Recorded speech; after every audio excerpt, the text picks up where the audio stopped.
Okay, January 14th, 2013, and what Samsung did, I believe it was either today or yesterday, they allowed people in the United States who have a Samsung Galaxy Tab 2 7.0 to feel the wonders of the Android 4.11 thing. I'll call it the thing, because I don't want to get too technical. And what that is Jelly Bean. It's the first iteration of Jelly Bean, obviously. It's the 4.11 version, not the 4.2 version you'll find on the Nexus 4, and the Nexus 10, and the Sony Xperia. And I just said all this, and I've said beforehand I would not get too technical, so I apologize for that. But, anyway, when I get into it, this is what you'll see whenever you hit the power button. Looks the same, doesn't it? Well, because it pretty much is the same.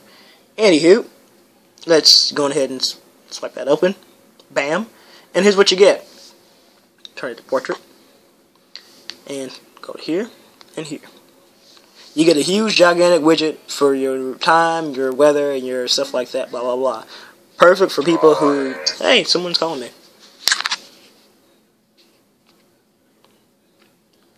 I'm sorry about this. Okay. Now, anyways. You get a huge, gigantic widget that tells you the time, weather, blah, blah, blah. And this is great if you just want something that you can just hit the power button on. What time is it? Bam, there it is. What's the weather? Bam, there it is. Okay. This is great news for people like, you know, the ones who just want to get in, get out, ready to go, productive, you know, all day long, whatever, blah, blah, blah. Anyways, come down here and you got your Google search that you can just use whenever you feel like it. You can just type here, and if you're just thinking, what is, I don't know, Kate Middleton's birthday or something, you can just type it in there and then just be like, bam, there it is, okay, great. Or you can just type it in, or not type it in, but you can just say it from there. And that is, in and of itself, fantastic and perfect. Now, what you can do, also, is you have this, quick launch thing here at the bottom, where if you, for instance, use your gallery more than you do the maps here, you can just take and drag this over, drag it in, put it at the bottom, boop, there you go. Nice and quick and easy, so whenever you just hit the power button, you can just come here, and bam, your gallery, and all the other apps you use most likely all the time, will be there waiting for you. Now, the only app you can't move, and it's not really an app, per se, is this, which is your app drawer, which is where you go to get all your other apps. So, you know, moving that around and losing that would not be very good, so, of course, it's going to be locked. So you can't do much with it. Anyway, what you'll notice is that there is no fourth button. The fourth button back here used to be the screen capture button, and I'll show you how you can do that now. You can do that manually by holding down the power button here, and holding down the volume down button. And I believe volume down is this one. This one. Okay. And we're going to do this on count of 3. 1, 2, 3. Screen captured. Using only the power button and the volume down button at the same time. And what that, if you notice there, it did not show up anywhere here at the bottom like it usually does. That's because your notifications are now here at the top. So if I just pull down from there, there you go. These are where your notifications are now. This is where everything is that you used to have in your settings is now. It's at the top. And so your screen, where it says screenshot saved, it's there. This here, I believe, has something to do with your weather or something like that. And up here, everything is the same except for this one here. I believe that is the... Yes, it is. I'm trying to read backwards here. That's your blocking mode. What blocking mode is it's a do not disturb mode for your Galaxy Tab. And if you're in meetings, or if you're at a business, some kind of something that's important, turn on blocking mode, and of course it'll set your notifications off, so that way you can't have those cool and nifty notification tones just kind of blow off whenever you're in a huge meeting about the next big thing that you're creating, or that your business is doing, or that whatever your class is talking about. So whenever the instructor's talking, then you won't have to be that one guy or that girl who disrupted the class. So, come down here also. Oh, Up there, if you haven't noticed, that is for your brightness. You can adjust that however you like. And of course, you have the auto button that can do it for you. And I just deleted everything there, which is... First time I did that. And there's nothing in there. So I guess that was the clear button. And down here, what you can see is you've got your the connection that you're on. And by connection, I mean your wireless connection. So if you're on your Wi-Fi network at home, or on it at work or something like that, the network that you're on will show up there. So you can always know what you're connected to just by using this here, and it's quick and easy access without you having to go into the settings mode and blah blah blah. You can already see what it is there. So let's bring that back up. Another cool thing that you can do now that you couldn't do before is try this. Hold down the home button and then scroll up to Google. Let go. Now you've access to Google Now. It's a very fun, cool little thing you can do. Now, of course, you can type in like normal, like just tap here, and then the on-screen keyboard will pop up. You can type in whatever you were looking for there. Like how old is what's the question to ask? I stumbled there. Like, how old is LeBron James? I'll say him today.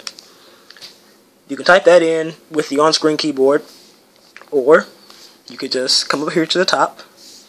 And my battery is just getting destroyed right now. I'm doing this. I mean, it was getting destroyed earlier, but still. Anyway, come up here and just hit that button there. How old is LeBron James? LeBron James is 28 years old. Now, that's pretty nifty information, right? Well, if you want to get even more nifty information, tap here again and you can get stock market numbers. What are the stock numbers for Google? Google is up 0.1% to $724 in after-hours trading. Fantastic. And what about this one? Find me the nearest Best Buy. Directions. Bam! You got that stuff set up for you right there too. You got pretty much anything. Oh yeah, and like the commercial, show me pictures of whales. Cool. See, I mean, it's all pretty much just like how they advertise it on the little online ad that they showed you for this thing. And so now let's go ahead and try to check out a website. And I'm going to try to do that using just Google now. Let's go here. Go to AndroidAuthority.com. Opening web page. Let's try that again. I think I got the wrong one. Let's try Android Central. Go to AndroidCentral.com. Opening web page. Wonderful. And now we're on AndroidCentral.com. Another great website to go to if you want. You can see it loads just fine, nice and good to go. Scrolling is seamless now. Well, at least more seamless than it was before. Everything runs by nice and smooth, I guess, if you want to call it, except for right there, it would look kind of choppy still loading the page up.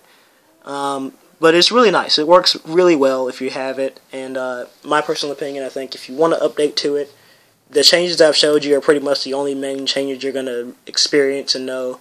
So if you can adjust to not having the screenshot button at the bottom, and you can adjust to having the notifications there at the top, you get pretty much everything else you'd want. You get a smoother experience. You get Google Now. If you're into like the customizing your settings, you can put shortcuts on your lock page, and you can on your lock screen. I mean, and you can do all that kind of thing. So I mean, in my opinion, if you want to upgrade, I've pretty much already shown you everything that's actually different on the Surface, and everything else. You know, you can change everything else if you want by going to the settings menu like you could before. And if you want to know what I'm talking about by going to the settings, pull this down here. And I believe this is it. Yes, it is. And these are your settings modes you can change, and you can customize what your blocking mode actually does take care of whenever you turn it on. You turn it on like both tapping or sliding it over, whichever one. You have your sound, displays, and of course to prove to you that there is no quick launch option there, this is normally where you would find it, and it is not there on the display part. So, yeah, you can change everything else if you want. You can see what else you can do here. I think, you're pretty much in for a safe bet. It's not going to break anything. Do I think it's worth the update? Sure, go for it. I mean, you're getting more than what you got before, minus the screenshot capture. And my only gripe, though, believe it or not, is that it's not on the Note 10.1, which is what I'm recording this thing on. We've been waiting for this since November, and it's still not there. Small rant I had going on, but I think overall it's a good tablet and it's a good update. Go for it if you want. That's pretty much what I wanted to show you guys. Enjoy the rest of your day or your night, and hopefully this was informative for you. Take care.